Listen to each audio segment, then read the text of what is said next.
je vais vous expliquer comment équilibrer une équation chimique. Pour équilibrer une équation chimique, on a vu qu'il fallait respecter deux lois de conservation. La première s'appelle la conservation des éléments, donc on appelait la conservation des atomes avant la seconde.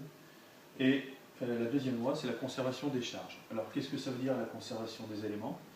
C'est un petit peu le principe de Lavoisier. Au cours d'une transformation chimique, il n'y a rien qui se crée, il n'y a rien qui se perd, et tout qui se transforme. Alors si je prends par exemple ces deux stylos constitués de deux atomes, l'atome capuchon noir et l'atome, on va dire, corps du stylo blanc, là, et cet atome-là qui est constitué d'un atome capuchon rouge et d'un corps de stylo rouge. Eh bien, ces deux réactifs vont voir leur liaison atomique se défaire et vont s'en créer deux nouvelles pour former deux nouvelles espèces qu'on appelle deux produits. Donc on voit bien que le corps du stylo rouge est avec le capuchon noir et que le corps du stylo noir est avec le capuchon rouge. Donc au départ, on avait deux réactifs qui étaient ceux-là, donc corps noir, corps rouge, capuchon rouge. Au cours de la transformation chimique, il n'y a pas d'atomes qui sont apparus, il n'y a pas d'atomes qui sont disparus, ils se sont simplement réarrangés entre eux pour former deux nouvelles espèces chimiques qu'on appelle les produits de la réaction. Donc on voit bien que la conservation des éléments a lieu, puisqu'il n'y a pas de capuchon qui est perdu ou de capuchon qui est rajouté. Donc quand on applique ces deux règles de conservation aux quatre exemples que je vous propose, donc du plus simple au plus compliqué, ça donne quoi? Ici on voit qu'on a une fois l'élément cuivre côté réactif. Ici on voit qu'on l'a aussi une fois. Attention, ici on l'a une fois et il porte une charge de plus. On a bien une seule fois l'élément cuivre, chargé deux fois positivement. Donc, une fois l'élément cuivre, une fois l'élément cuivre, une fois l'élément zinc, une fois l'élément zinc. Donc ici, on a bien la conservation des éléments. Maintenant, on s'intéresse aux charges. Globalement, côté réactif, j'ai ici aucune charge et ici deux charges positives. Donc, globalement, côté réactif, j'ai deux charges positives. Ce que je dois avoir côté produit. Donc ici, l'atome de cuivre est électriquement neutre. Et ici, on a deux charges positives portées par l'ion zinc. Donc on a bien conservation des charges, puisqu'ici on a globalement deux charges positives, et là aussi. Donc en gros, il n'y a rien à faire ici, sur cette première équation, il n'y avait pas de coefficient stoichiométrique à écrire. On va appliquer maintenant les deux lois de conservation au deuxième exemple. Donc ici, j'ai une fois l'élément fer, chargé trois fois positivement, et ici, une fois l'élément fer, donc conservation de l'élément fer. Ici, j'ai une fois l'élément zinc, ici aussi. Donc, les éléments sont bien conservés. Par contre, je remarque que globalement, j'ai trois charges positives côté réactif et que j'en ai quatre côté produit. Donc, la seule façon pour équilibrer les charges, c'est de mettre un coefficient stoichiométrique devant l'élément fer, puisqu'ici, je ne peux jouer que sur la charge de l'ion Fe3+. Donc, je dois globalement avoir la même charge de part et d'autre de l'équation. Si je mets un 2 devant Fe3+, j'arrive globalement à 6 charges positives côté réactif. Et la conservation des éléments impose de mettre un 2 devant Fe2+.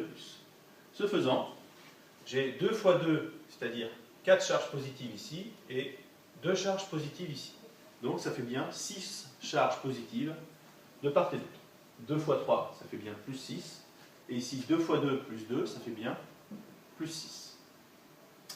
Alors maintenant, là, on arrive sur un exemple un petit peu plus compliqué parce que, bien que l'équation ne possède pas de charge, on va juste parler de la conservation des éléments ici, on se rend compte que, quand même, il y a 1, 2, 3 éléments à équilibrer. Donc ça devient un petit peu plus compliqué, on passe de 2 à 3. Et on remarque que dans cette molécule, ici, on a à la fois l'élément carbone et l'élément hydrogène. Ça veut dire que si on met un 2 ou un 3 devant cette molécule, on va modifier le nombre, non pas du carbone ou d'hydrogène, mais des deux. Donc la technique consiste toujours à commencer par la molécule qui comporte le plus d'atomes, et surtout, de finir par la molécule qui n'en comporte qu'un seul. Parce que là, du coup, en mettant un chiffre devant O2, je ne perturberai que le nombre d'atomes ou d'éléments oxygène de part et d'autre de l'équation. Alors on va commencer par le C4H8. On se rend compte qu'à l'intérieur de cette molécule, il y a 4 atomes de carbone.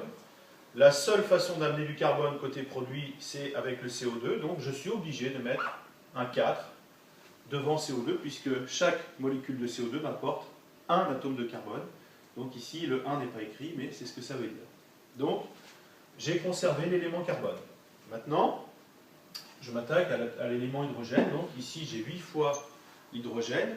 La seule façon d'apporter de l'hydrogène, c'est avec de l'eau. Chaque molécule d'eau apporte 2 atomes d'hydrogène. Donc, pour en avoir 8, je suis obligé de mettre un 4. Donc ça veut dire qu'ici, j'ai écrit les coefficients stoichiométriques côté produit. Je suis parti de celui-ci où le 1 est sous-entendu. La seule façon d'équilibrer maintenant, c'est de mettre un chiffre devant O2.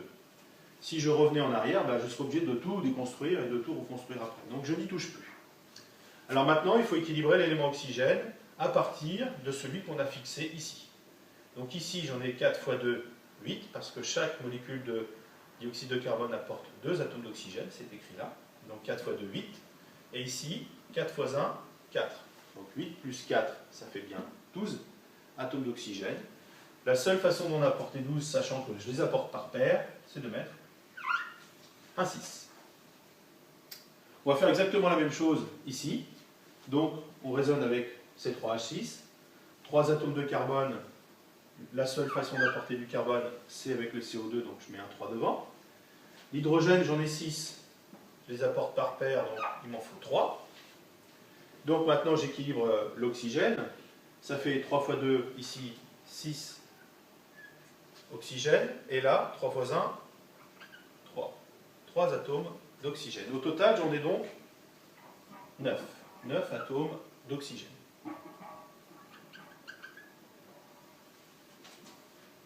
9 atomes d'oxygène. Je vais écrire 9 atomes.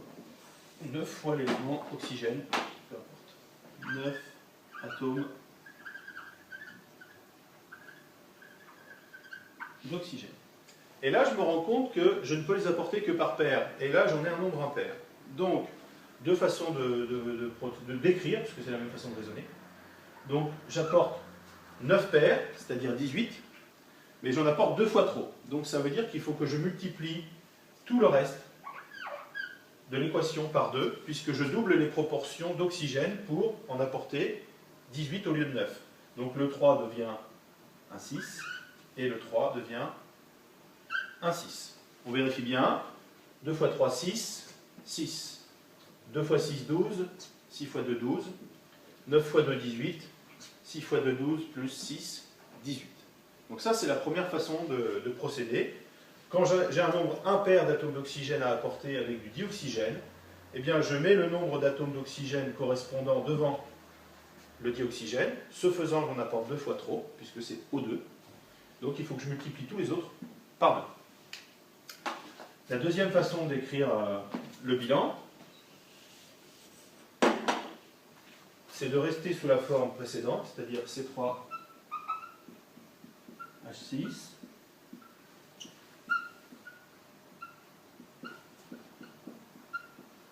De laisser ce qu'on avait fait comme travail, c'est-à-dire le 3, bon, le 1 qu'on n'écrit pas, et le point d'interrogation ici. Donc je dois en apporter 9, et je peux les apporter que par paire.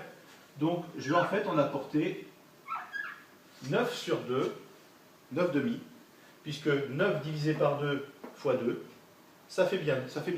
Donc en gros, vous dites, je dois en apporter 9, j'en apporte en fait 9 demi, puisque les oxygènes sont apportés par paire dans la molécule de dioxygène, et du coup, je n'ai pas modifié les coefficients stoichiométriques que j'ai écrits au préalable. Donc vous choisissez la méthode que vous voulez, soit celle-ci où vous multipliez tout par 2 en apportant 2 fois trop d'oxygène, ou soit celle-ci où vous gardez les coefficients mais vous apportez ici le nombre d'atomes d'oxygène sous forme d'une fraction.